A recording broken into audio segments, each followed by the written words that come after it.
Jom, saya terangkan tentang tarikh-tarikh penting ni tuan-tuan. Yang pertama tuan-tuan, permohonan untuk masuk program TVET adalah bermula pada 13 Oktober sehingga 16 November. Untuk 13 Oktober sehingga 16 November, kenapa dalam tempoh sebulan ini akan anda perlu mohon program-program TVET. Dan kena ingat, program-program TVET ni di bawah UP_TVET, semua institusi di bawah agensi kerajaan akan buka permohonannya di UP_TVET. MARA, Kementerian Sukan dan sebagainya. So untuk mohon, wajib untuk anda pertama, ni tips dia. Ni tips dia tuan-tuan.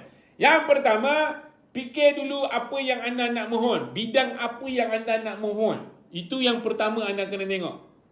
Senaraikan bidang yang anda nak masuk. Pertama.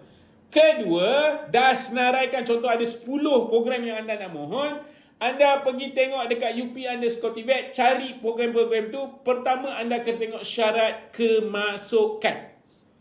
Syarat kemasukan. Tengok syarat kemasukan, daripada 10 dia akan jadi 5.